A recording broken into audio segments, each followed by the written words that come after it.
ഇനി മൊബൈൽ ഫോണിൽ സംസാരിക്കാൻ മാത്രമല്ല ബസിൽ യാത്ര ചെയ്യാനും റീചാർജ് കാർഡ് ഉപയോഗിക്കാം.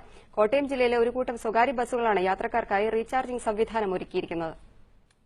പണം കയ്യിൽ കരുതേണ്ട, ചില്ലറയുടെ പേരിൽ കണ്ടക്ടറോട് വഴക്കിടേണ്ട, എല്ലാം എളുപ്പം. പോരാത്തതിന് ടിക്കറ്റ് നിരക്കിന്റെ 10% ഇളവുമുണ്ട്. ഒരു കൂട്ടം ബസ്സുടമകൾ ചേർന്ന് രൂപീകരിച്ച ഹൈറേഞ്ച് സൊസൈറ്റിക്ക് കീഴിലുള്ള 91 ബസ്സുകളിലാണ് മൈബസ് എന്ന പേരിൽ റീചാർജ് കാർഡുകൾ അവതരിപ്പിച്ചത്. പദ്ധതിയിൽ അംഗമാകാൻ താൽപര്യമുള്ളവർ അപേക്ഷാ ഫോം പൂരിപ്പിച്ച് ബസ്സിലെ കണ്ടക്ടറെ ഏൽപ്പിച്ച ശേഷം നിശ്ചിത തുക നൽകിയാൽ റീചാർജ് കാർഡ് ലഭിക്കും. തുടർന്നുള്ള യാത്രകളിൽ കാർഡ് യന്ത്രത്തിലുരച്ച് യാത്രാനിരക്ക് ഈടാക്കിക്കൊള്ളും. യാത്രയ്ക്ക് എത്ര രൂപ ചെലവായെന്നും കാർഡിൽ എത്ര തുക ബാക്കിയുണ്ടെന്നും കാണിക്കുന്ന ടിക്കറ്റ് യാത്രക്കാരന് ലഭിക്കും. യാത്ര ചെയ്യുമ്പോൾ എനിക്ക് അങ്ങോട്ടും ഇങ്ങോട്ടും ആകുമ്പോൾ 7 രൂപ 40 പൈസ ലാഭം. ചില്ലറയുടെ ആവശ്യം വരുന്നില്ല, കാശ് കൊണ്ട് നടക്കണ്ട.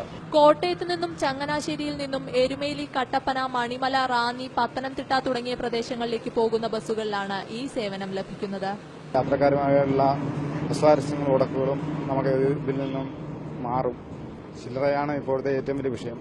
അങ്ങനെ കാലം മാറുന്നതിനനുസരിച്ച് നമ്മുടെ ബസ് ടിക്കറ്റുകളുടെയും കോലം മാറുകയാണ്.